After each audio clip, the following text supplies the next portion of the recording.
తిరిగి మేము రిటార్చ్ ఇస్తాం, తిరిగి పగ తెచ్చుకుంటాం అన్నారు. అరే అది రావడానికి ఇంకా 4 సంవత్సరాల 7 నెలలు, ఎలక్షన్ రావడానికి. మళ్ళీ వచ్చే ఎలక్షన్లో మీరు గెలవడానికి ఛాన్స్ లేదు కదా. ఇప్పుడు 11 వచ్చినాయి, 11లో ఈసారి సింగిల్ డిజిట్కి పడిపోవద్దని గ్యారంటీ ఏంటి? మీరేమన్నా రామరాజ్యం నడిపారా? మీరేమన్నా మహానుభావులుగా పరిపాలించారా? వెయిట్. సో మీరు కళ్ళగంట మానండి. జగన్మోహన్ రెడ్డి చాలా సందర్భాల్లో మీతో మనం మాట్లాడిన మాటలు ఉన్నాయి. ఇక త్వరలోనే జమిలీ ఎలక్షన్స్ వచ్చేస్తాయి, మనం అధికారంలోకి వచ్చేస్తామని. ఇంత ఇల్యూషన్ అంటే ఒక రకమైన మానసిక దీనిలో సైకలాజికల్ సమస్యలతో ఉన్న మీకు ఎప్పుడో 4 సంవత్సరాల 7 నెలలు 3 నెలలు 4 నెలల తర్వాత వచ్చే ఎలక్షన్స్ అప్పుడే వచ్చేస్తాయని చెప్పి జనాలతోటి మైండ్ గేమ్ ఆడుతున్నారు. లేకపోతే మీ కార్యకర్తలను ఉన్న వాళ్ళని సేవ్ చేసుకోవడానికి ప్రయత్నిస్తున్నారు. అరే మీ పార్టీలో ఎంతమంది ఉంటారో ఇంకా తెలియదురా, అందరూ వచ్చేస్తున్నారు. చాలామంది బయటకు వచ్చేసారు. మీరు రైట్ హ్యాండ్ అని పేరు పెట్టిన విజయసాయి రెడ్డి బయటకు వచ్చేసాడు. మిగతా వాళ్ళు రావడం పెద్ద లెక్కేం కాదు. సో 22 లక్షల మంది ప్రజలు 11 మంది ఎమ్మెల్యేలు ఎన్నుకుంటే ఆ 22-25 లక్షల ప్రజల గొంతుకుని శాసనసభలో వినిపించలేని మీరు వచ్చే ఎలక్షన్లో గెలిచి ప్రజలకు ఏదో చేస్తారని చెప్పి భ్రమలో ఎవరు లేరు. గుర్తుపెట్టుకోండి.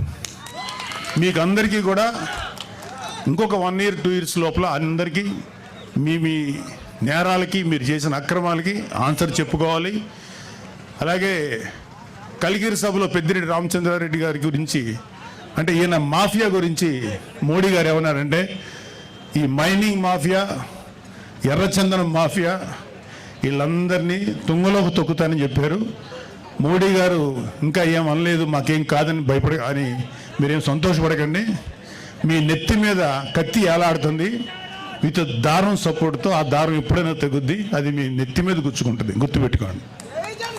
కాబట్టి ఇది మన వేణుగోపాల్ రెడ్డి గారు మీతో మాట్లాడడానికి ఒక మంచి అవకాశం కల్పించినందుకు చాలా సంతోషం. సో పవన్ కళ్యాణ్ లాంటి నాయకుడు నాయకత్వంలో పనిచేస్తున్నందుకు మా అందరికీ చాలా గర్వంగా ఉంది. ఒక నిజాయితీపరుడైన నాయకుడైన ఆయన ఆధ్వర్యంలో పనిచేయటం నిజంగా మాకు గర్వకారణం. మాకు ఏ పదవుల మీద, ఏ అధికారాల మీద ఆశ లేదు. నిజాయితీగా పవన్ కళ్యాణ్ గారి యొక్క ఆశయాల మేరకు మేము పనిచేస్తున్నాం. సో మనందరం కూడా మన భవిష్యత్తు ఇంకా బ్రైట్ చేసుకోవడం కోసం, అద్భుతంగా చేసుకోవడం కోసం పనిచేద్దాం. ఇప్పుడు మీరు చాలా మాటలు విన్నారు, ఎన్ని చెప్పాను నేను. వెల్ఫేర్ కార్యక్రమాలు, ఇంకా చాలా కార్యక్రమాలు ముందుకు వస్తాయి. మన విలేజెస్ రోడ్లు ఎంత పాడైపోయాయో మీ అందరికీ తెలుసు. ఆ రోడ్లు పవన్ కళ్యాణ్ గారు ఎలా బాగు చేస్తున్నారో తెలుసు. ఒక గోకులాలు 400 కూడా నిర్మించలేదు ఒక 5 ఏళ్లలో. వచ్చిన 6 నెలల లోపల దాదాపు 11,000 గోకులాలు, ఇంకో 11,000 గోకులాలు తయారీలు ఉన్నాయి. అసలు పంచాయతీరాజ్ శాఖగా చేశాడు ఆయన పెద్దిరెడ్డి రామచంద్రారెడ్డి. అటవీ శాఖ మినిస్టర్గా చేశారు. పవన్ కళ్యాణ్ గారు చేస్తున్నారు. మీ కంటి ముందు తెలుస్తుంది నిజాయితీగా పనిచేసేవాడి పనితనం ఎలా ఉంటుంది, అడ్డగోలుగా ప్రజల్ని దోచుకు తినేవాడి పనితనం ఎలా ఉంటుందని. అది ఆల్రెడీ చూశారు మీరు. ఇలాంటి పెద్దిరెడ్డి రామచంద్రారెడ్డి లాంటి అక్రమంగా పనిచేసే ఈ యొక్క నాయకుల పరిపాలన, ఇవాళ పవన్ కళ్యాణ్ గారు లాంటి నిజాయితీపరుడి యొక్క పరిపాలన ఎలా ఉంటుందో మీరందరూ కళ్ళతో చూస్తున్నారు. ఇంకా అద్భుతమైనటువంటి పరిపాలన అందిస్తారు ఈ కూటమి ప్రభుత్వం. మన చంద్రబాబు నాయుడు గారి నాయకత్వంలో, మోడీ గారి నేతృత్వంలో, పవన్ కళ్యాణ్ గారు లాంటి వారియర్ సమక్షంలో జనసేన అద్భుతంగా ముందుకు దూసుకెళ్తుంది. కూటమి ప్రభుత్వం మంచి పరిపాలన మీకు అందిస్తుంది. మీరందరూ సుఖ సంతోషాలతో ఉంటారు, ఉండాలి. రాబోయే 15 సంవత్సరాలు జనసేన, టీడీపీ, బీజేపీ కూటమి పనిచేస్తుంది. వైసీపీ వాళ్ళని ఇంకొక 15-16 సంవత్సరాల పాటు 10 సీట్లకు మించకుండా రాకుండా చూసుకునే బాధ్యత మా అందరి మీద ఉంది. జై జనసేన, జై Hind. Thank you sir.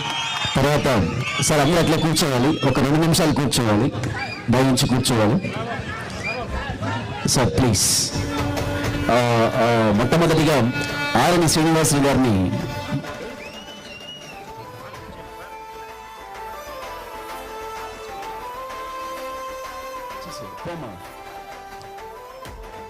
RN Srinivasulu గారిని శాలువాతో మనం సత్కరిస్తున్నారు.